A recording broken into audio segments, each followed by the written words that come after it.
Hello there. Making sure everything's a-okay.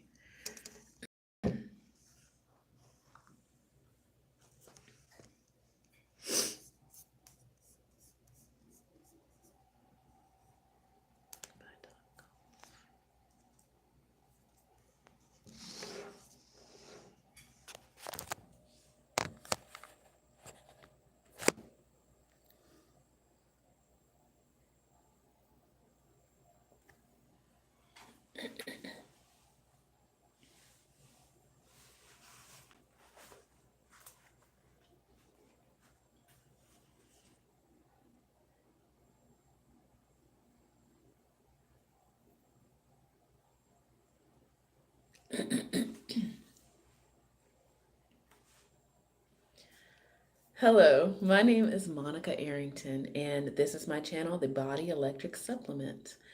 YouTube changed my life, and I'm going to tell you why and how. And I'm going to show you how YouTube can also change your life as well. Okay? All right, so I began my YouTube journey actually, I would say 2009 when YouTube first came around. It was a very interesting adventure. YouTube was. It was a place where people could record themselves, talk about their lives. It was to me like an up leveled way to journal. It was a way to reach other people, and other people had an opportunity to reach out to you. And I started making small videos in 2011 when I received an official South by Southwest showcase. Because you see, I am a musician and I was using YouTube.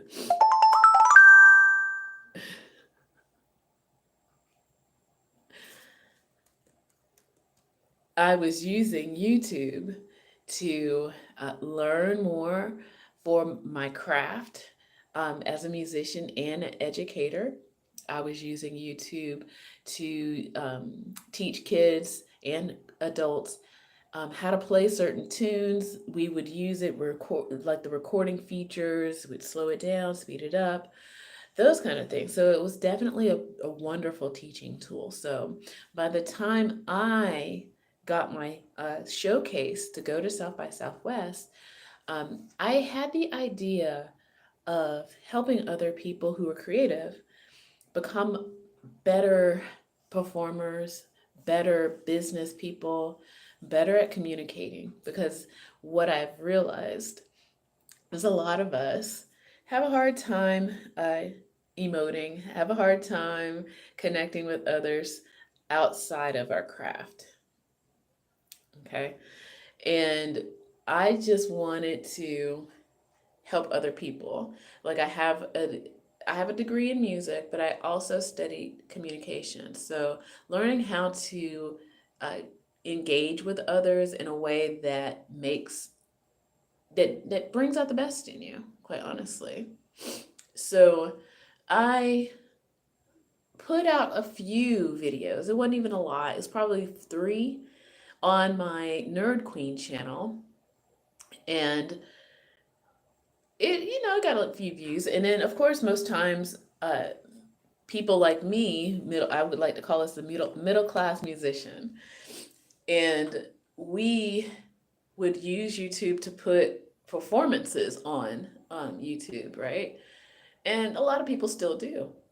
Nothing wrong with that. But since I was also teaching, I was using YouTube as a tool to help me connect better with my students, to learn together, to introduce this tool for them as well because of the features where you can slow down, speed up, that kind of stuff, wonderful stuff. And it worked for years and years. And I almost even forgot that I made those videos on my music channel until the shutdowns happened and when I lost all of my music students. And it was rough, you know, going through that time, losing money, losing clients. I really wanted to continue to help people because me and a bunch of other musicians were also working towards having a place for us to perform live for others. We started a Facebook group. I was one of the moderators, still moderate over there. It grew up to about what 5,000, probably more. Uh, People who go there, they have to be a member. You have to follow the rules to just perform for others, and it's a great platform. And it was there that I also, again, felt that urge to help people again. And even in the shutdowns, I was still teaching. I'm also a K-12 teacher, so I was also still teaching. And I was like, I could probably hold workshops online through this particular group. And I did. I did a series of about 6 sessions for people. And it wasn't until maybe, I think, the second session that something really happened where I had a person who I know in real life. He was on the session, and I was talking about being true to yourself as a performer, as a person, and carrying yourself in into situations, being fully present, being fully you, and knowing what you want, knowing your boundaries, things like that. And he was responding in such a way where it made me realize that he had a lot of blocks in his life. And also knowing him, he also suffered from a lot of addiction and struggle around it. But he mentioned how one of his teachers in elementary school made him feel lesser than. And that really made me feel bad for him because me, as an elementary school teacher, it's actually my job to lift you up, right? So it made an impression on me to the point where I started a new channel, um, and I revived a few of my videos because this was something that I'd always wanted to do eventually anyway.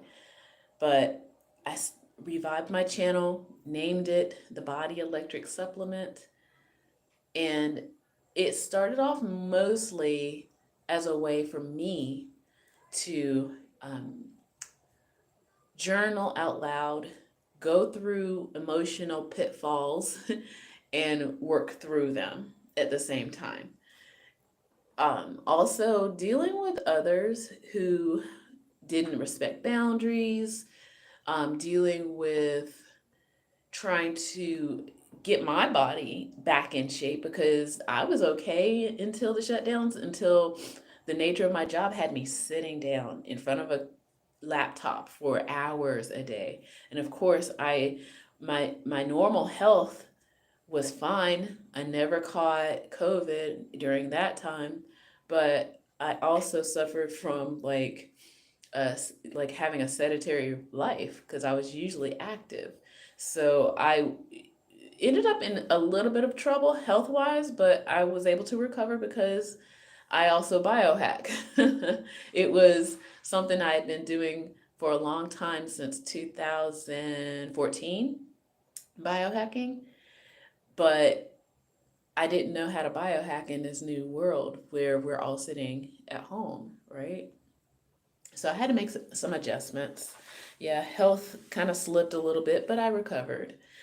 Um, and, talked about those kinds of things on this channel. And now that, things are opening up again and people are exploring options, I understand now that there is a online community, online um, world, as I say. And I think when a lot of people went home and they were looking for employment, they were looking for people to help them learn new skills, coach them through things. The coaching industry boomed. And I'm also going to say, I feel like the coaching industry also took a bit of a hit because there were a lot of people who just jumped out there, I don't know, I don't want to accuse anybody of anything, but there were people who were just not sincere in helping people, and they were too busy trying to sell products, sell courses, um, things of that nature. Now, I still held groups over at my other group on Facebook land, and every once in a while I would perform, and I don't know how I was feeling about a lot of these coaching gurus that popped up that were in their 20s, and not knocking them. They can, I'm not saying that they cannot coach, right? I mean, think of it this way. Isn't the tennis player Coco Gauff, and she in her 20s? Yeah, she can coach because she has experience. She's put in the work.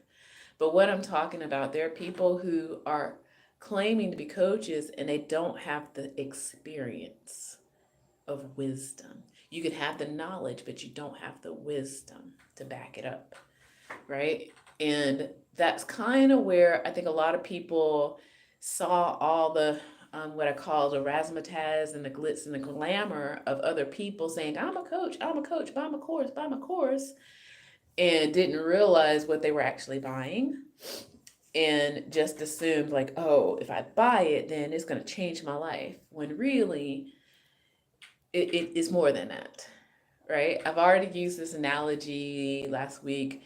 It's just like you going to the store to buy a jigsaw puzzle. You buy it, you get home, and you get mad because it's not put together. It's like there's still an element missing. It's you. You've got to put it together. You've got to do the work. And if there's a coach out there that has not struggled in a same manner, or it had the experience that you're going through, they don't know how to coach you. They won't know how to coach you because they don't have the wisdom behind it. Now,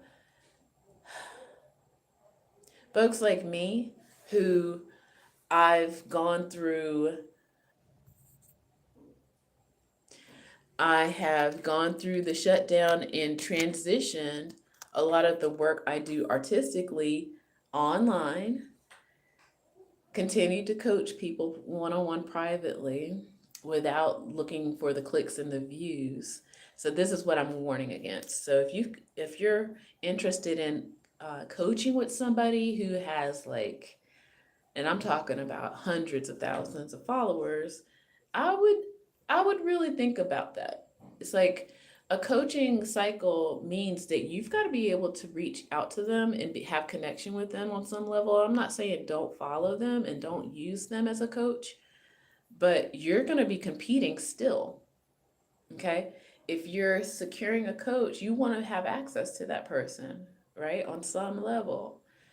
Somebody who has like 200, 300,000 subscribers somewhere, they're not going to give you that kind of time that you need. Okay, they can give you the information all day, and that's pretty much free at this point. How to succeed in life. I mean, I'm sitting in a library, there's a room full of knowledge right there at your fingertips. However, some people who are looking for coaches need the support of somebody who's gone through it. Okay, so yeah, so I'm a performer, I'm an educator, I'm a coach, I'm a human. um, so yeah, I biohack. I'm trying to think of all the things I do. I biohack. I'm middle aged, and I don't look it because people continue to say like, "Well, look at here, Missy," and I'm like, I'm probably older than you. And I'm content. I'm in control of my emotions. I've done my inner work. And that's really in the end what it all boils down to, getting your inner work done, doing your mirror work, your shadow work, all of it. You got to face the demons. Okay. So, yeah, YouTube changed my life, and it can change yours too. You know, there's so much information here, and I definitely advise you to explore. If you're looking for coaching, make sure you vet your coaches. Make sure you ask all the right questions. Find the right ones. Okay? And with that, I say, take care. Bye.